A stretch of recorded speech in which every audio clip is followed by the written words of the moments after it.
I'm Alifia Chakera. I'm the head of programs for Nitrous Oxide Mitigation, but I'm also the principal pharmacist on the Green Theatres program. I'll be working closely with Wendy Rain over there, Ruth, as you've just heard, and also a gentleman called Ken Barker, who's a really strong anaesthetist who works on sustainability, and he's also soon to be the chair of the Environmental Committee for the Association of Anaesthetists. So we've got a very strong team in Scotland leading on this.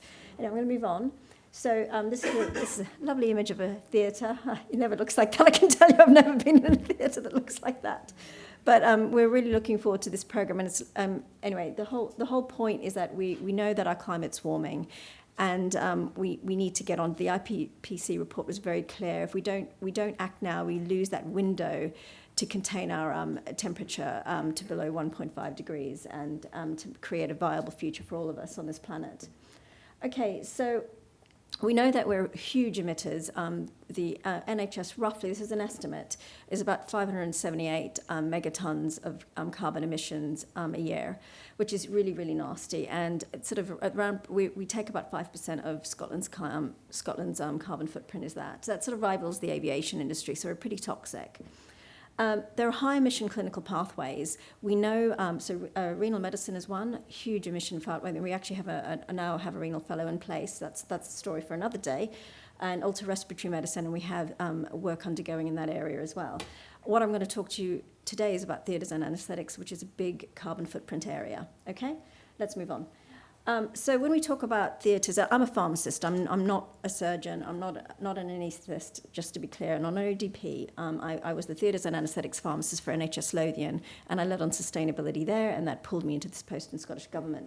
But we're talking about the whole pathway.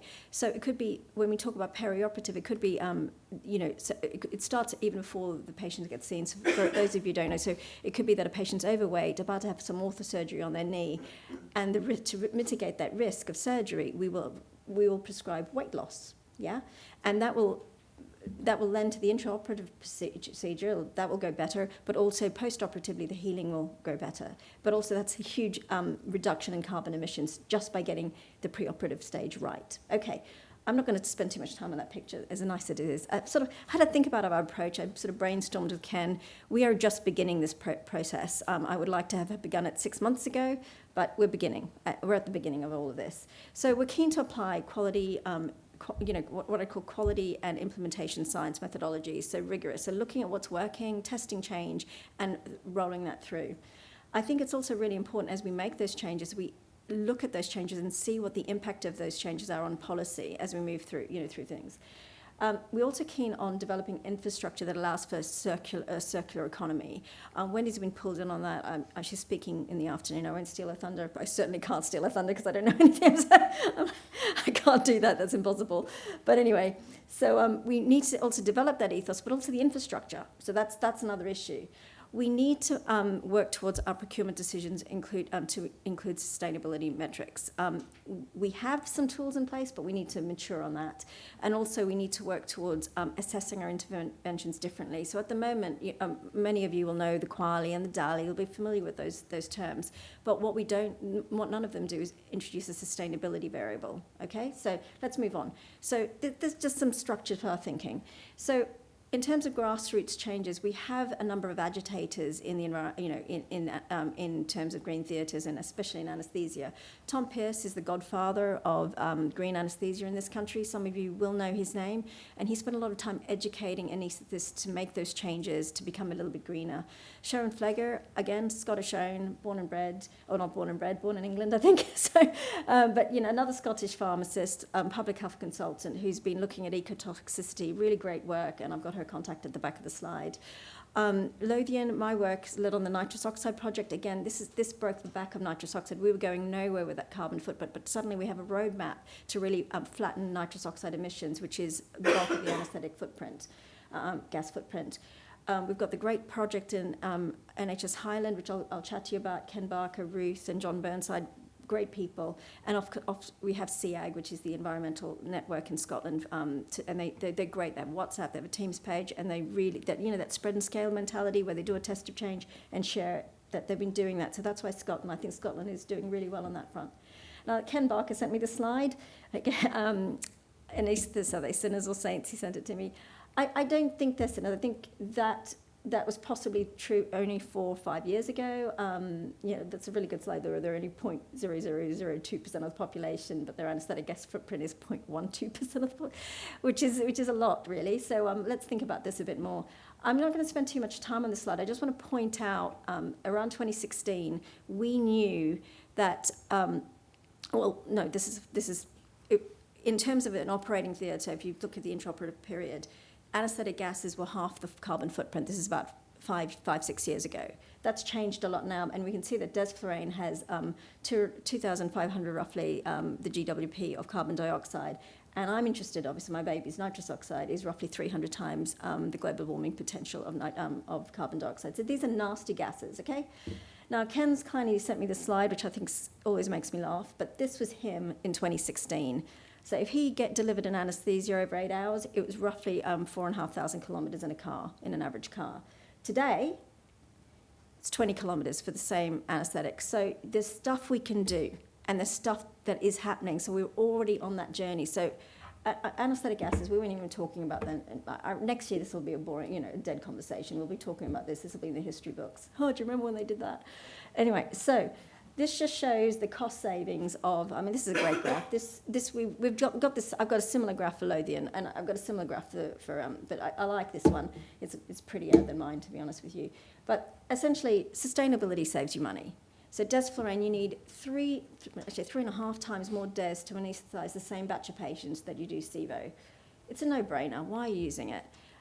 There'll be sort of clinical arguments, but I can name all the anaesthetists in this country who are still using desflurane. They're all white men over the age of 50, and they're really annoying. Okay, all right, I've said my piece. So, all right, back to the improvement and implementation methodologies. All right, so that is exactly what the nitrous oxide project was. So I started doing this, the true classic quality improvement methodology where you kind of do your fishbone diagram, you actually talk to people, and you actually listen to what they say. That's really key here. Confirmation bias, remember that? The lady knows. And the anaesthetists before that were all going, we need to totally educate on nitrous oxide. That's what we need to do, right? And I'm like, okay, let me hear you guys out. The buggers weren't using it. They were blaming the others. I swear to God, he uses it all the time. Anyway, so I interviewed them, and I believed what they were saying. They weren't actually using it. And I said, well, that doesn't make any sense. And I predicted there was system loss. And then I set about to prove it. And across 3 sites in NHS Lothian, we were losing between 83 to 100% of our nitrous oxide. Okay? And we weren't the worst site in Scotland. We were like the median, as it turns out, but that's another story for another day. Okay, so I was keen to get this out. I get very bored, as Wendy will tell you. I get very bored, I get very impatient, I can't wait for toast. So January 21, I launched the nitrous oxide project because what I wanted to do was teach my methodology, and I wanted sites to report back. I was also in the middle of the pandemic. I was running the oxygen strategy at the time for NHS Lothian, so I was a pretty busy person. So this is what we did. And I proved that 95% of the sites that reported were losing, 16 sites were losing 95% of their annual nitrous oxide. So they were losing it through system loss. They weren't using it clinically. In fact, that figure is actually higher. That's actually data is closer to 99% when they refine their reporting. So what was driving this? Well, system waste was driven by system leaks. It was driven also. So what I've done is weighted this. So I did the analysis. This is a summary of the analysis. System leaks. Okay, that was the top of the period, and then actually inefficient clinical utility was right down the bottom, and yet anaesthetists had put it right up the top. They weren't asking the right questions. They weren't going to their porters. They weren't going to their estate teams. They weren't going to their pharmacy departments. They weren't asking how this drug was coming into the building. Oh, whoa, we were doing this for 40 years, okay? So that's terrible. So this is the model I use. I'm not going to spend too much time on this, but do look it up, especially if you're an estate engineer. I'd love to hear from you. And I'm going to keep moving on. So this is really important. So now we've adjusted the SHTM, and this is going to influence the HTM, is that we no longer introduced anesthetic nitrous oxide into hospitals. It's not fait accompli. It's not automatically introduced, okay? So that's a really important change because we don't need it. Each health board must have a short life working group working on this, so that's important, okay? Also, we must report on this gas. It has to be in our climate duty reports, okay? I'm not going to spend too much time on Internox. That's another talk for another day, but we can talk about that at some point. But also, we still want to strive towards a greenest anesthetic.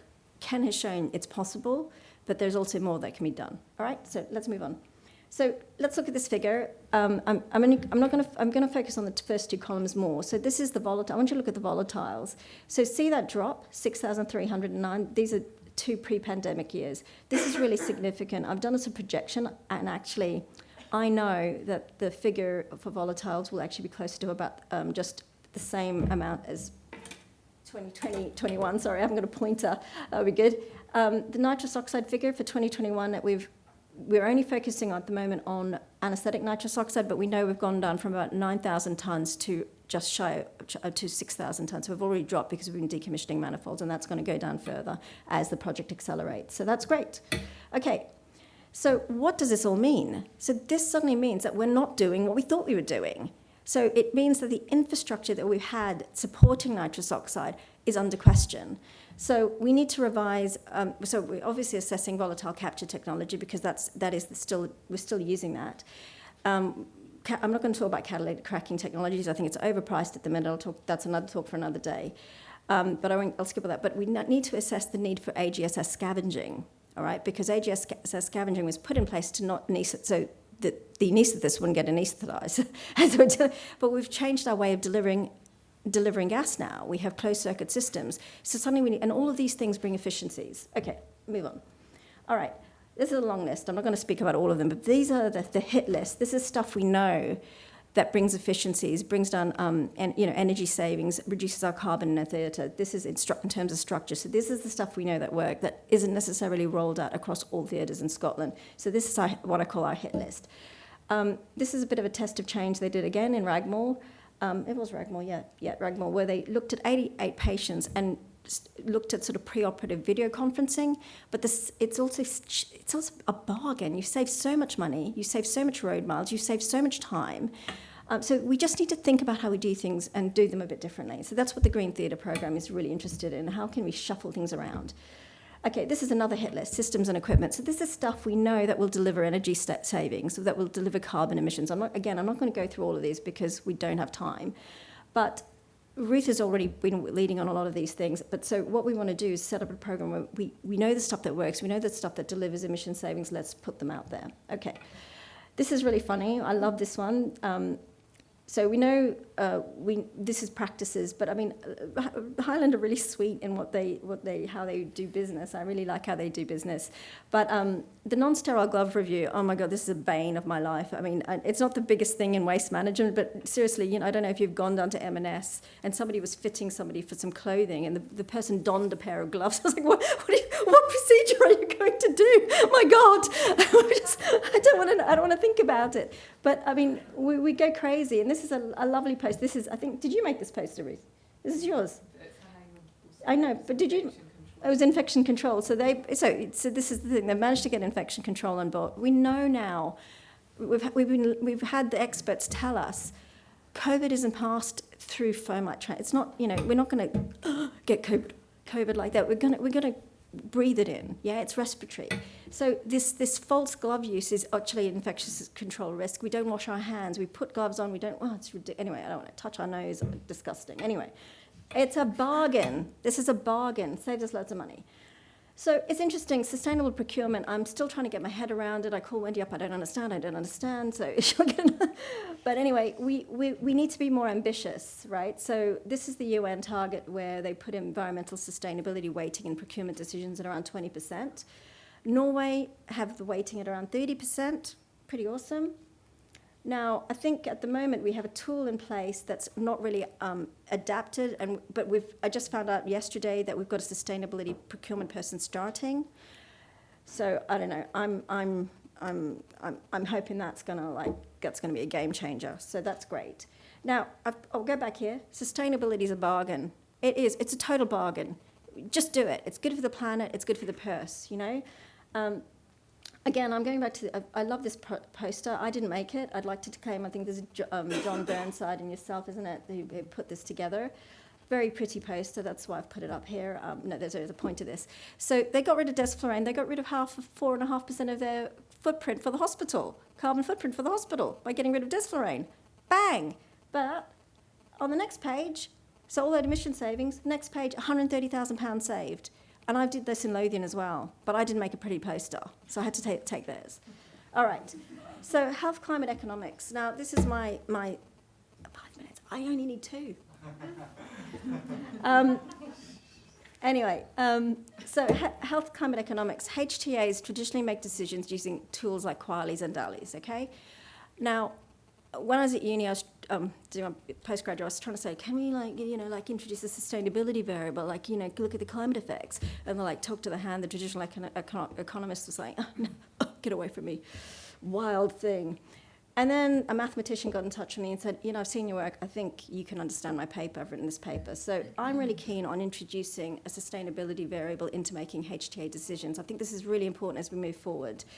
And that means that we look at the clinical decision or the treatment pathway, the intervention, the drug of choice, and we actually recognize that certain interventions paradoxically cause more harm to health. All right, so by caring for one individual, you're harming hundreds. Okay, all right. Now, this is a slide I've nicked from Sharon Flegel via Ken Bach. But anyway, medicines get mostly into the environment by out through us. We pee them out. But I'm not going to, again, I'm not spending time, he's giving me a warning. And this is ecotoxicity, and I'm scared of him. He's got this. Anyway, so again, Scottish work, drugs in the environment. We know that these are commonly used drugs on the right. Sorry, I'm a pharmacist. I'm not going to spend much time on this, but I'm a bit nerdy about it. So these drugs go in the environment. So it's really important. Deprescribing is one of the most important things we can do. And there's another talk I can give you on another day, but that's really important. I think we do overprescribe. We do end consultations with a script. And I think this is something we need to look at. And then we can also adjust our formularies to make sure we're not using the most toxic one. We can use the least potent statin, for example. Okay? Again, you know what? I'm going to skip this slide because it's really good, and I want to talk about it, but I won't. All right, I'm going to talk about Propofol because this is a drug that is TIVA, which we'll have the TIVA divas. Oh, it's environmental, it's not greenhouse gas, but it is an environmental toxin. It is excreted virtually unchanged into the urine. And even if it's catabolized by the liver, it will reform as propofol in the environment. And because it accumulates, in fact, little organisms take it up, all right? So just be aware of all these things. This is about looking at systems, processes, and hopefully this is where we'll go with the Green Theatre program. Okay, because the guys give me a look. So, again, I'm not going to spend too much time on that side. Sugar Gammadex, this was a new one for me. Sugar Gammadex is like the champagne of neuromuscular block reversal. And people go, oh my God, Sugar Gammadex, it's so awesome. And it was invented in Scotland. People don't know this. Out in Lanarkshire, at the labs there. It's a great drug. Champagne, honestly, you got a patient's not waking up, you whack them some Sugar Gammadex, and boom, they're up, and they don't have to go to ICU. Great drug. Very expensive, but great drug. But it is an environmental pollutant. It goes into the water unchanged, and it's shown to have it binds to estrogen, progesterone. So these are things we have to ask. We can't be blindsided. We've got to ask these difficult questions, okay? Okay, I'm going to shut up. It's been fun. I've got a lot more to say, but I'm going to share this beautiful slide of all these people who help us with our thinking. And I'm going to leave you there. Thank you for your time.